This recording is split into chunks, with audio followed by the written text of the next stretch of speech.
Hello, I'm Dullbulb, and I'm also known as the Deck Doctor because people send me their decks to fix and make videos out of, and I'm accepting more submissions for those.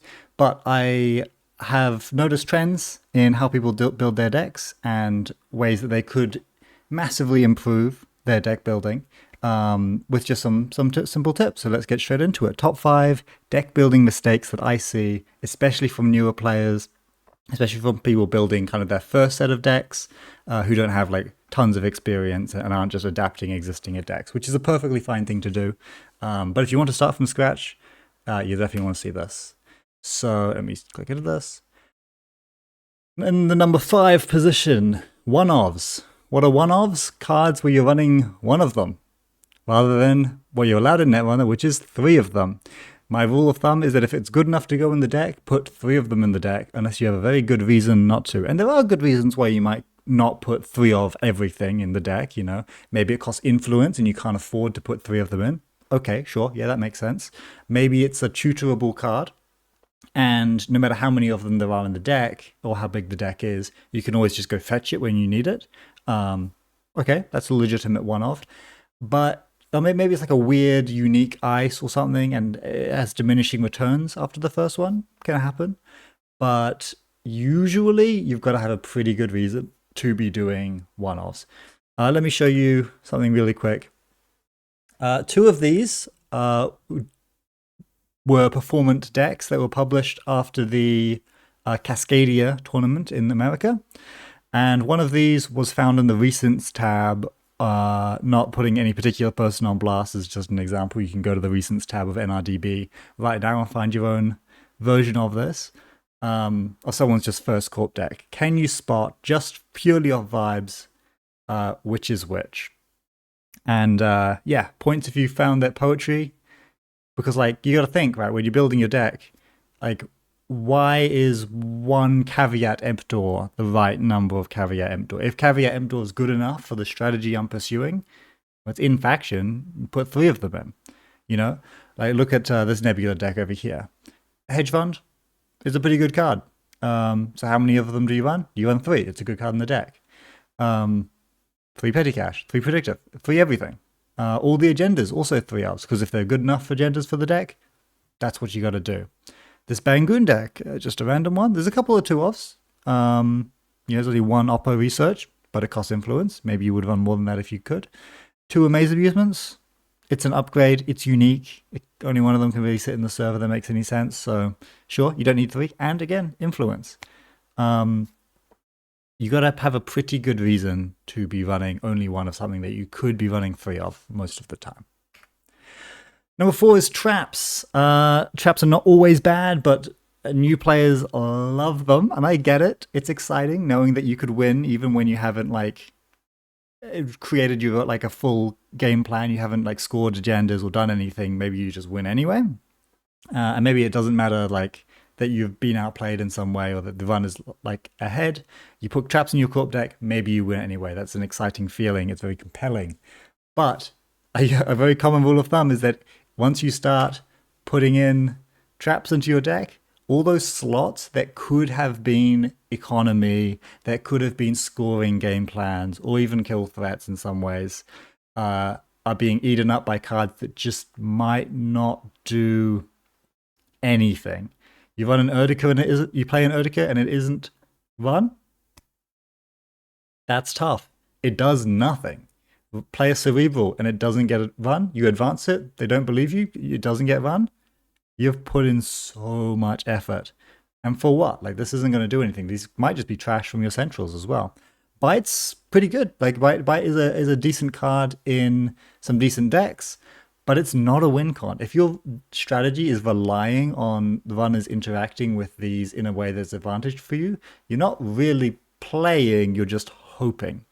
In chess, we call that hope chess, which is like you can see the board in front of you, and your primary strategy is just hoping your opponent behaves in a certain way for whatever reason.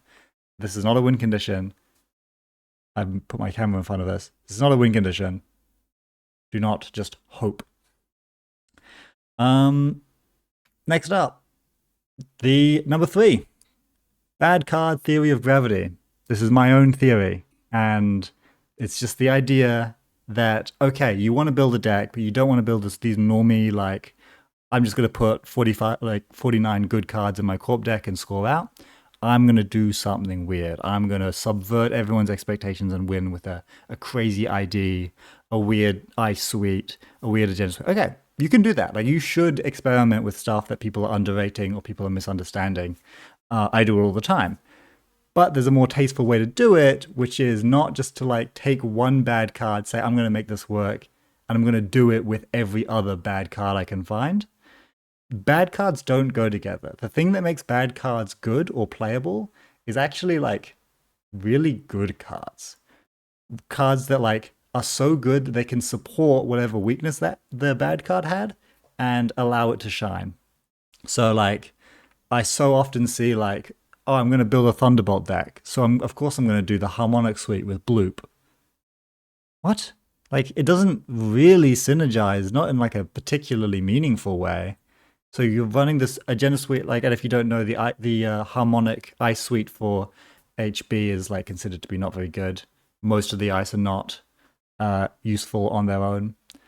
And even together, like, it's not really a win condition package, so it just doesn't really pay off. And Thunderbolts is separately also not very good, just because the text is not that strong and doesn't really cohere to a clear game plan. So why would you put them together? You know, why would you put Lightning Labs is not a very good agenda? Maybe it saves these things. It doesn't. Like, these are all individually bad cards. If any of these are ever going to work, which maybe they will, it's going to be because some awesomely powerful good cards were printed to support them. GameNet is bad. Seraph is bad. Technically, they have a word that could possibly work together, but like, they don't. If GameNet is ever going to be good, it's because some awesome good cards are printed. If Seraph is going to ever be good, it's because some awesome good cards are printed. Don't just throw a bunch of bad cards together and say like, aha, because these are all too bad to see play, maybe they were overlooked. Not going to work. Number 2 is a weak scoring plan. I see this all the time where it's like, I'm putting together my kill deck. I'm putting together my traps deck, my combo deck, something weird, especially kill decks. And like a grinder deck. There's many alternate strategies you can pursue in Netrunner, which is a fantastic thing. But a lot of them rely on the runner doing something. And you want to know the only game plan that doesn't rely on the runner doing anything? It's just scoring out. If your deck does not have a reasonable way to score out, you lose to tech. Like if you're doing a tag deck, like a tag unleash deck, and the runner just plays a couple of tag tech cards, like, you know, no free lunch. Okay, that's it. That's you done. If you're playing like a clearinghouse deck and the runner just has a couple of pinhole threadings, do you have a plan B? You better have a plan B. And the plan B is built into your deck. You should be able to score the agendas in your deck to 7 points. It doesn't need to be your number one thing that you're doing, but it probably should be your number one thing that you can do. You need to at least threaten to do that to force the runner to interact with your agendas. Because if you don't give the runner a reason to interact with your agendas, they will just sit there and do nothing, and you will eventually like flood or deck out. So make sure that when you're putting together your agenda suite and you're picking out like how you're spending your influence, how you're building your strategy, if you're completely neglecting the scoring part of the game, that's probably a mistake. It doesn't need to be the only thing you do. You need to be able to score. And what's number 1? What do you think it's going to be? You're poor. Oh my gosh, so often corp decks come to me and they just don't have enough money to play. And then I play them because I like playing them as they're given to me. And yeah, I just click for credits. Clicking for credits is not fun. Clicking for credits is not like a thrilling reason to be playing these alternate decks. What I want to play is a deck that is gas, a deck that is rich and has options and allows me like freedom to play how I want to play and autonomy. Some decks don't run high on credits. Like Alco can sit pretty low to the ground. Epiphany oftentimes sits low for the ground for the most of the game.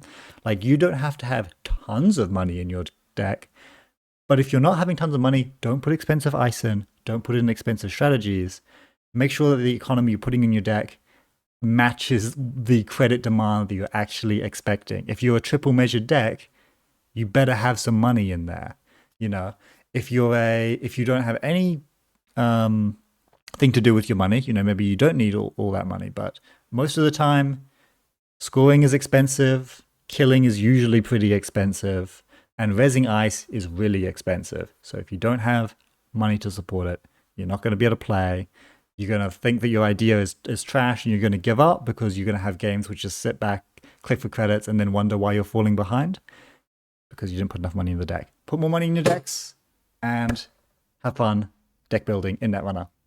All right, goodbye. Have a good one. And also I offer coaching, so message me on Discord if you would like to do that. That's Dull Bulb on the Green Level Clearance Discord channel. You can just look me up. See you out there. Bye.